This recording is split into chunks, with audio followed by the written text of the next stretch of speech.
So the one time I do assume that a guy is hitting on me and I respond a certain way, then I am informed, and this happened on campus, I was then informed that he was gay.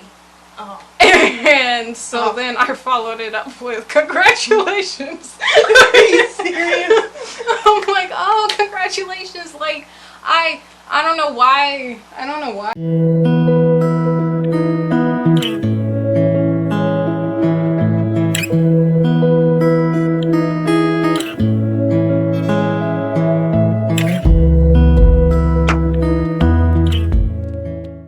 Hey guys, it's Mandissa and welcome back to my YouTube channel. In this video, we are going to be doing a truth game. I was thinking about doing truth or dare, but I'm too tired to do dares. Way too exhausted. So we're gonna do like truths back and forth. Mm-hmm. So it should still be interesting. And here I have with me. Hi. This is when you introduce yourself. Oh, I'm her older sister. Yes. I'm Susanna. It's great to be. We're gonna go ahead and get into the video. Yes, I'm gonna get water so that we can sleep. First question is, when was the last time you cleaned up your room? Girl. I have been attempting to clean my room since I graduated, and it never turns out the way I want it to. I attempt to wipe my desk off and then I put more stuff on it. I attempt to take all the cups to the kitchen. I just take them back from the kitchen once they're clean and put them back in my room looks chaotic in a clean way.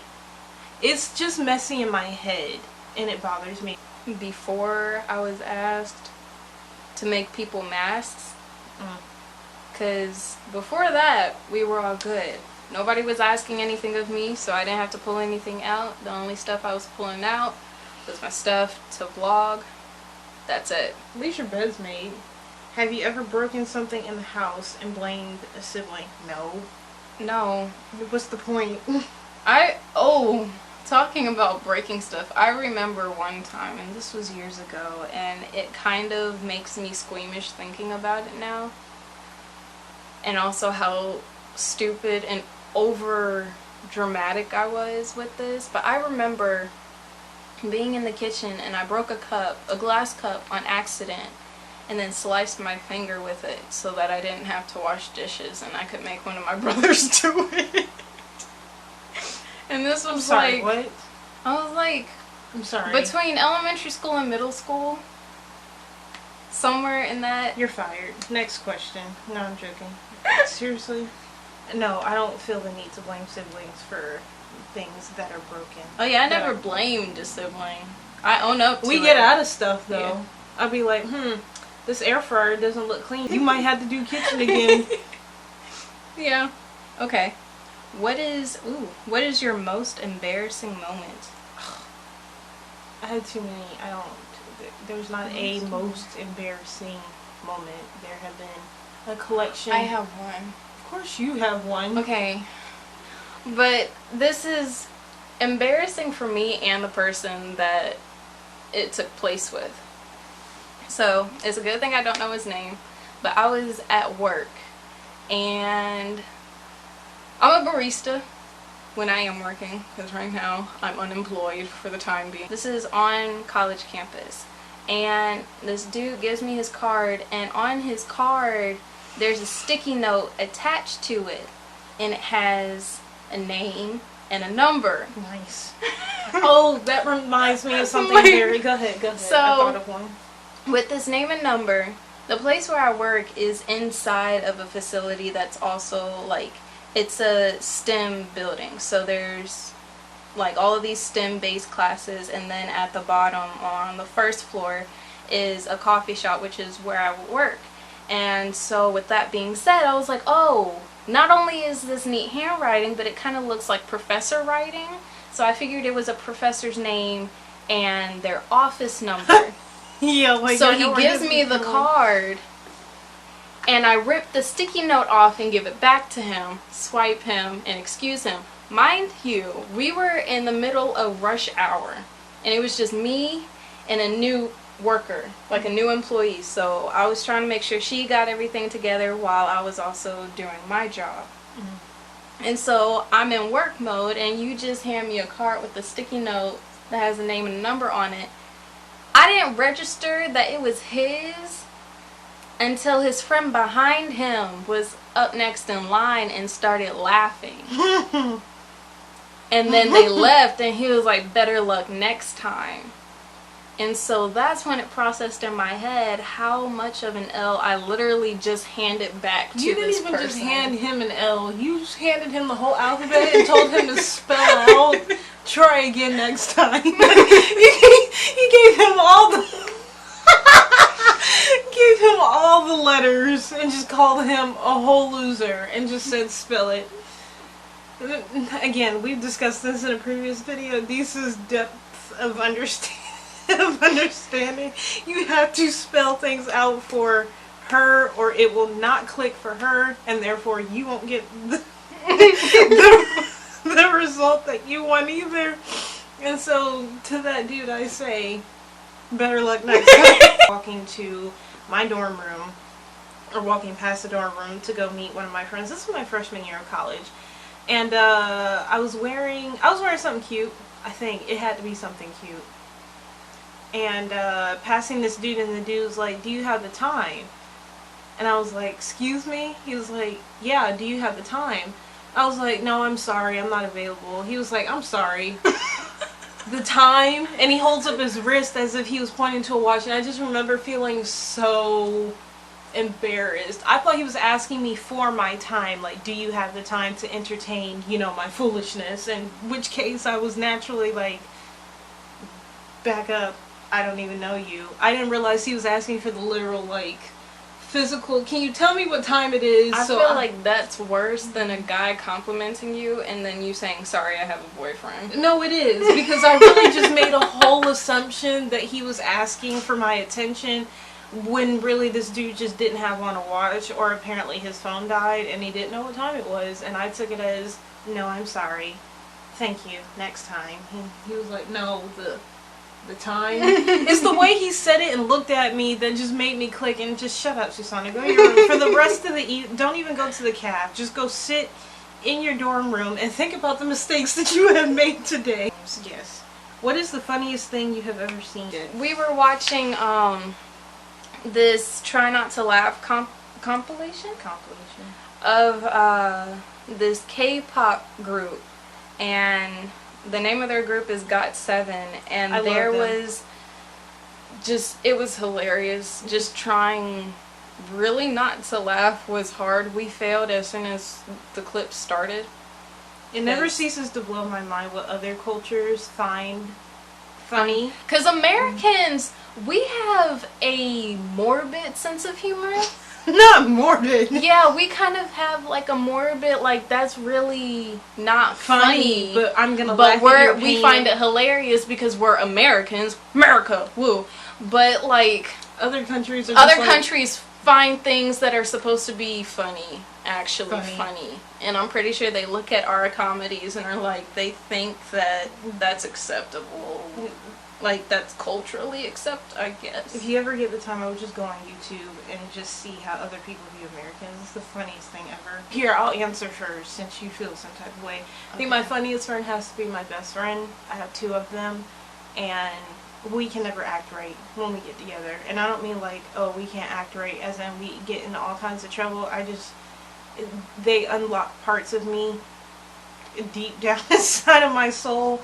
Again, laughing at things that I shouldn't be laughing at, that I didn't even know just could be laughed at. So yeah, my two friends that I have been friends with now for 4 years. We met each other freshman year of college. And yep. My funniest friend? No, don't tell me someone who's funny who I know is not funny. Okay, well, I have one best friend who I call my tiny person. She's hilarious. Like, when we're just going back and forth talking, like, we'll crack each other up over stuff that an outsider wouldn't even find funny. It's just, I guess, but no, like, just her and I, when we're talking, it's like, like nobody would really laugh. I think it's just the fact that we're both corny and socially awkward. That's exactly what it is. So there's that. But then my friend group, it's like, I guess when we all get together, it's there's something about funny. being in a group of people that just makes you cut up. My friend group we can't get any, can't have anything nice. Like, study groups in college don't exist with your friends. I don't care what anybody says. Y'all can make plans to study for a subject. Y'all can make plans to study for an exam. I have a video of a fail. We were supposed to be studying, like, we had our laptops out, we were doing stuff, and I took a snap. Like, a Snapchat of, like, going around. I'm still doing my work. Hardly. But I had my homework out, at least. I get past the first friend. She's not doing anything. She's actually on her laptop window shopping. Yep. Then I get to the next friend, and he is sprawled out on the floor on his phone while it's on the charger, not doing his work anymore, but a textbook is beside him. And then I get to the two other friends, and they're playing video games with their textbooks behind them. Yeah, the study groups with your friends aren't real things. What cartoon character do I look like? I have not the slightest clue. At all. Actually. You don't remind me. I feel like we should match this with personality. Yeah, let's do personality, because we... Oh, and goodnessness. There's so many characters. You remind me of the hen off of Chicken Run. The one that's always like, well, maybe he's on holiday. And everybody's like, maybe he's just getting away from your final knitting. It's just... It's not Ginger, it's Babs. If any of you have seen Chicken Run, it's a claymation. My personality reminds her of Babs. You mean? Which cartoon character do you remind me of? I started to think of 5 Goes West. The daughter. The one that sings really badly, or not sings badly, but really loud and high in the beginning and gets tomatoes thrown at her. Yeah. But you remind me of her because when it comes to the part where she's like making, a big name for herself among the cats, it's like everything is like, no, yes, I'm here. No, I can't go back to father. They need me. Right, and she had like one good show and that was it. You couldn't tell her anything else. In danger. I feel like that's me with you. Like, I tried to tell you something and you're just reluctant to hear it because you got this. What's your weirdest talent? My weirdest talent? Yeah. Okay. I practice riding with my feet.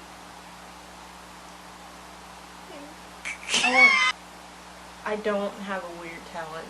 Okay. I'm still trying to figure out my regular talents. I wouldn't say it's a talent, but let's do like weird fact. Since mine isn't really a talent, it's just a weird fact about me. Weird fact about you is don't you say nothing silly on this camera. When she gets into the mood, like when she listens to music, not only does she pace, but her breathing becomes irregular. I start sweating. And she has this face on that's like serious. It's like a mixture of serious, scared. I will kill you. Yeah, I looked that up. Do you want to know what it's called? What? They're calling it the beginning of a mental illness. I don't agree with that, but I can see how it can become one. It's called maladaptive daydreaming. And it's when the person enters a state of pretending that there's somebody else and in another situation different from their actual reality. And then they start doing things like pacing, or they start picking at stuff, or they start breathing really hard. It's on Wikipedia. Like, I saw, like, a whole article. I do that when I'm daydreaming, but I usually do it when I'm laying down and my brain gets bored. So I don't pace in bed, and I don't know how my breathing becomes, but...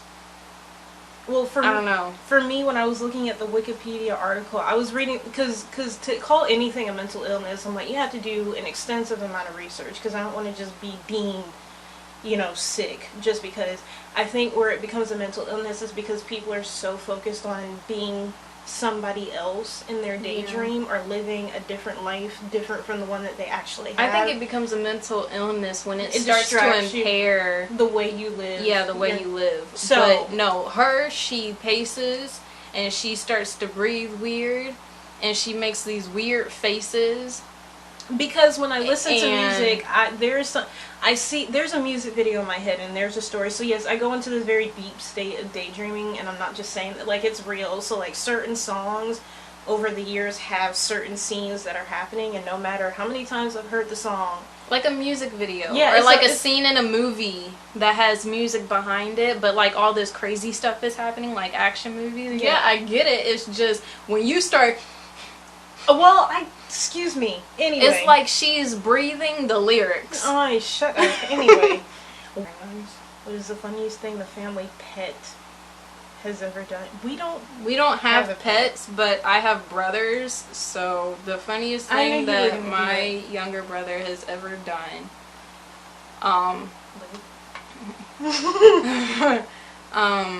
No, the funniest thing my younger brother has ever done was walk into my mom's room and tell my mom, or ask my mom for some Lysol. And and my mom was like, well, what do you need Lysol for? And she put this on Facebook, so I feel comfortable saying it right now. What happened. Yeah. And he's like, I can't concentrate. My feet smell bad. And what we have here. Not like some hot water and a soapy rag can't take care of it, but if your feet are so bad that you can't focus on your homework, so then you go and ask for some Lysol. There's a problem. There's a serious problem. Yeah. Thank you guys for watching this video. Do not forget to like, subscribe, and comment if there is any strange fact or truth about you that you would like to share. And I'll see you guys in the next video. Bye. I'm tired. Yes. Ouch. Sorry.